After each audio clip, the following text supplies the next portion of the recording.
What is going on, everybody? Welcome back to the show. Just want to show my haircut here. That's a ritual on the show. Every time I get a haircut, I got to show you. But let's get started. Like, comment, share, subscribe, follow that Twitter. You already know the deal, all right? Ryan Newman at the Daytona 500. Let's just talk about that real quick, all right? He didn't die. This was the crash he got in the Daytona 500, NASCAR race, and that's pretty much all there is to the story. But he's not in fatal condition. It wasn't a life-threatening crash, but dude, you see how that car flipped? I was looking at it, dude. The first thing that came to my mind is the guy's dead. That's the very first thing. I was like, you know what, man? Sometimes this stuff is real cool. It's real nice. I personally don't understand the point of it. I'm not really a whole NASCAR guy, but when this kind of stuff happens, it's like cool and not cool at the same time. Because it's cool because it's like, oh my God, look at how epic this looks. Then you're like, oh my God, wait, this isn't a video game. This is real. There's a guy in there. He may die.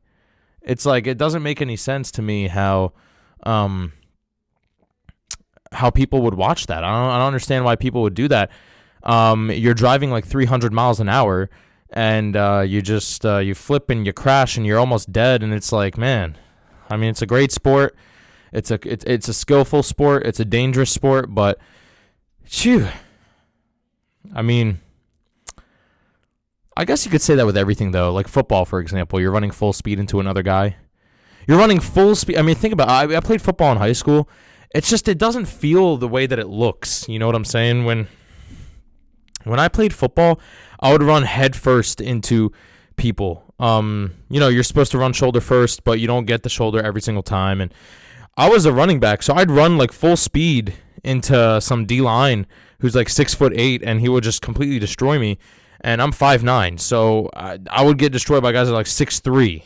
And the thing is, like, it looks painful. Even the sound is real painful. But when you get hit and you're just like sitting there on the ground, and your teammates pull you up, it's really not that bad. It doesn't really feel that like intense. It's just the hit itself, the collision seems so crazy. Then you get back up and you got to do the play again. But like, man, this I don't even know how he didn't die. I don't know. Give me your like sports experiences. I mean, like, I don't know. I played football. Tell me what you guys played. See if maybe you could comment below what you've done and how you feel about sports. Or because I wrestled too, dislocated my knee. That's why I stopped wrestling. One of my teammates landed on my knee when we were practicing, completely dislocated it. I was not okay, and then I had to go to the hospital and blah blah blah. And now I couldn't wrestle anymore. I can't even squat anymore because my knee will dislocate. So it is what it is, though. All right, next topic. We're going to talk about Jim Carrey. Jim Carrey got in an interview where he told a woman that she's on his bucket list, period. That's it. I swear. This is what he said. All right. And that's it. So it was the end of the interview, and he was like, yep, that's my New Year's resolution is you. And then that's it. He didn't say, like, it's you, and then grabbed her boob. He didn't say it's you, and then, like, kissed her, and then grabbed her and ran out of the room with her. No, he just said, they just asked them, she just asked him, what's your New Year's resolution? He said, it's you.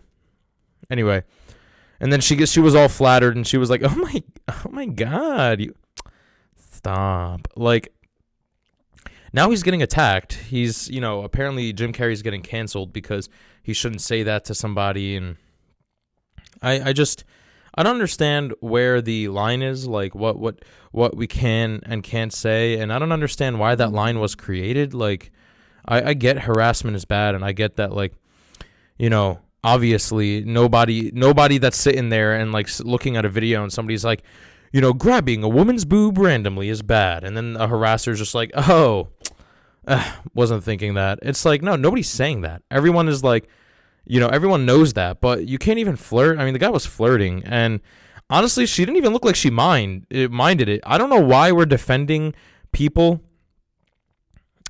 for things that they're not even offended over, like Slow Tie thing. The comedian, when he did that to her, she said, I'm not even offended, but everybody else was for her. Just like this girl said she's not offended. She was laughing. She felt flattered. But no, every single other person who's not her and who's not Jim Carrey is speaking on behalf of this situation and saying he's a harasser. She felt uncomfortable, and everything is a double meaning now. So she didn't feel comfortable. She was lying just so she can get away from the situation. It's like, no, maybe she really just didn't feel uncomfortable. Jim Carrey is flirting with you. You understand me? If Jim Carrey was flirting with me, I'm a straight guy, but I'd be like, yo, Jim, I mean, stop, man. Really? Like, I'm on your bucket list? Like, why can't... I don't know, man. I don't know. Tell me what you guys think. NASCAR, the Daytona 500 crash and Jim Carrey apparently being canceled now. It's just like we're looking at things to get mad at. Like, comment, share, subscribe, and I'll see you guys next time. Fresh cut, last second. Peace out.